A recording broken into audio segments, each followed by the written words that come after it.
So I have had a lot of people ask me about songwriting stuff lately, specifically where to start. Whenever you listen to any finished production tracks, it can sound like they're super complex, but the reality is every song idea can be broken down into a very simple progression. So if you can expand your vocabulary on something like this, or a piano or something else, you'll give yourself the ability to create solid foundations that you can then build off of. So today, real quick, I'm gonna walk through the Nashville number system, specifically how it applies to guitar chords for singer-songwriters. So Music Theory 101. If you've never heard of the Nashville number system, I'm gonna quickly go over it. People can talk about it for hours, but here's a very general overview. Here is a major scale.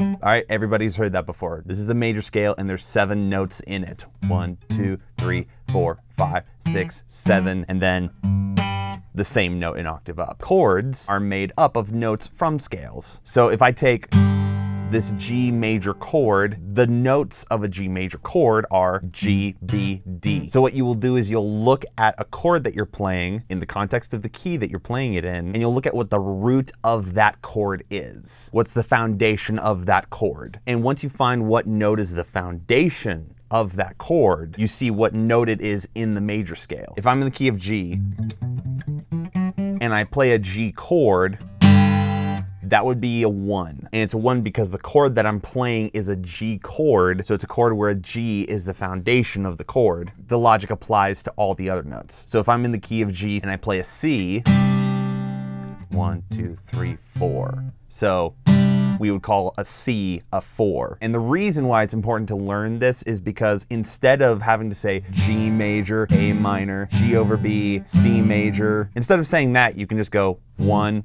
2, 1 over 3, 4. It's a lot easier. I'll include all these chords in like a sheet in the description, so don't worry about having to write them down. Also, another advantage is if you ever have to like put a capo on, so let's just throw a capo on the 3rd fret. Now, my chords,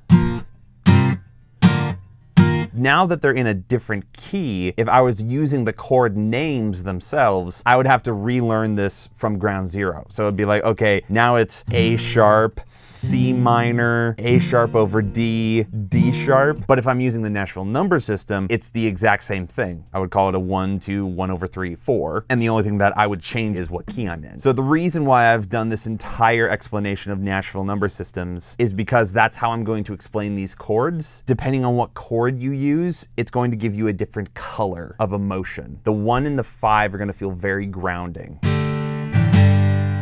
Like the 5 just wants to resolve to the 1. The 4, on the other hand, it's a little more airy. It doesn't have the same strong pull to the 1 that the 5 does. It's a little more open-ended on where it wants to go. So the 1 and the 5 are really tied closely together. The 4 is a little more open-ended. And if the 1, the 5, and the 4 are the main major chords, the main minor chord that you're going to be playing is the 6.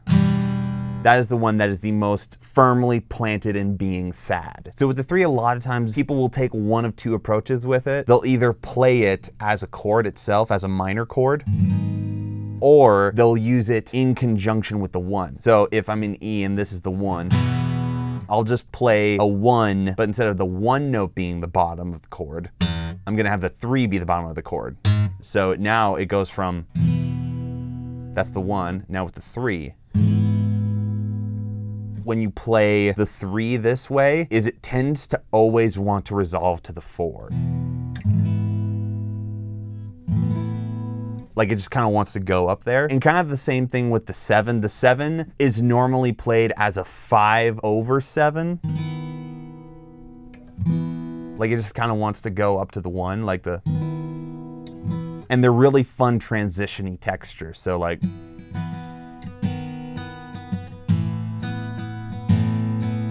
and then the 2 is kind of just played as a minor chord. It's like the 6, but it doesn't have as strong of a conclusive ending. Almost the same way that like the 6 is the sad version of the 1, the 2 is almost the sad version of the 4. You can hear all this when you use the 5 to transition to all of them and feel the difference with them. So I'm just gonna resolve with all of them really quickly. So here's resolving to the 1. Resolving to the 6. Resolving to the 4. resolving to the 2.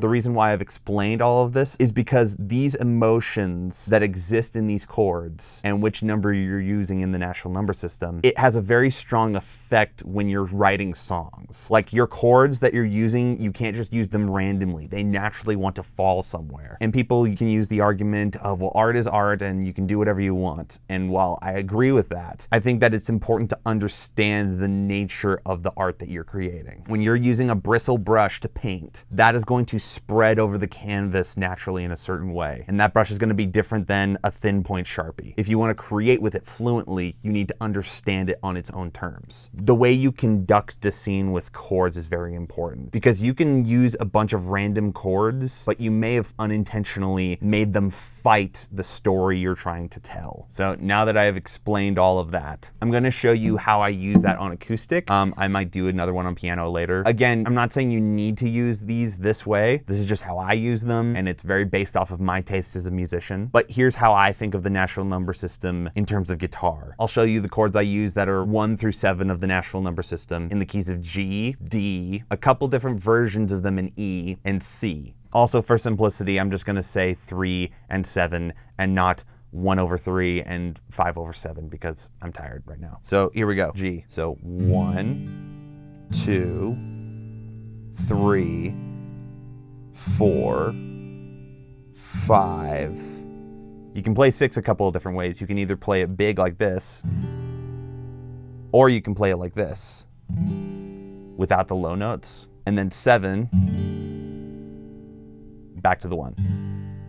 I grew up playing church music, so we naturally just make everything a sus or an add 9, something else. So here's a 1, 2, 3, 4 normally, just straight major and minor. For me, those are boring. I don't like how they sound, so I normally incorporate a lot of open strings, either 1s or 5s or 3s that just kind of stay regardless of what chord you're playing. Almost the same as when you have your hand on a piano and your right hand is staying rooted on the 1 and the 5 and your left hand is changing to play different chords. So that's normally how I view it. I get it if people don't like it that way. Take this and do it differently then. But here's how I normally do it. Now, here it is in D, or my version of D. 1, 2, 3, 4, 5, 6, 7, back to the 1. And now we're gonna do C, 1, 2, 3. You can also play 3 like this, with the low E, muting the A. The 4, same, you can play with the low. The 5, with or without the low. The 6, with or without the low. Or you can play the 6 down here. 7, 1. The last key is an E. I have a couple different ways that I do it. So 1 is sort of lower here on the neck, 1 is more high. 1, 2, 3, 4, 5, 6, 7, back to the 1. And now I'll play an E higher up. You basically play a power chord here on the 7th fret of the A string. If you want, with the 1, you can play the low E. So 1, 2, 3, 4, 5, 6, 7, 8. All of these different keys and progressions have different feels to them. Like in the key of G, you have the G here on the low E string. And then if you play a 4, the C is on the A string, so it goes up for the 4. If you're in the key of D, however, it does the opposite. It goes down because you're playing the D, you're playing the 1 here on the D string, and then you have to go down for the G, which is the 4. So it goes.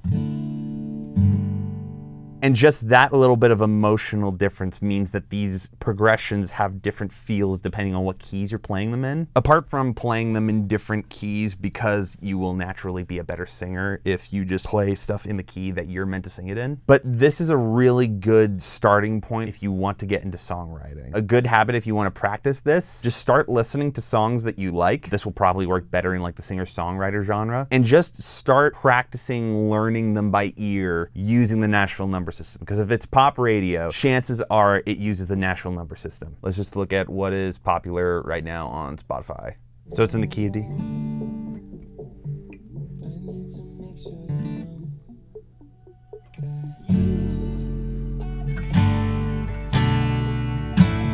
So it sounds like it's a are the only one I've given up. So that's a, it actually sounds like it uses like the D shape. 3, 4, 6, 5. So right there, I've already learned the chord progression to anyone in like a few seconds. Since I know that number system of 3, 4, 6, 5, I can now instantly play it in different keys. So if I wanted to play that exact same song in G, I can play it in G. So you are the only one I've given up. So boom, this is a very practical system once you have it memorized. Let's do another one for the heck of it.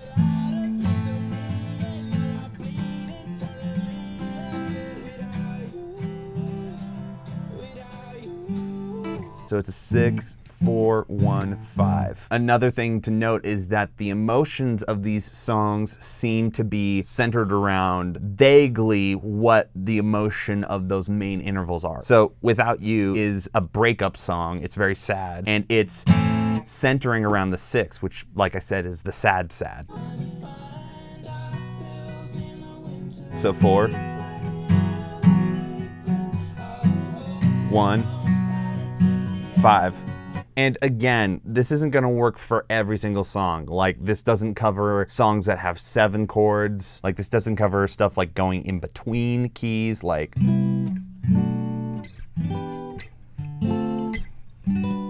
If you're a songwriter who likes writing with bar chords, who just like straight full major and minor, so a 1, 4, 5 with just bar chords in F sharp would be.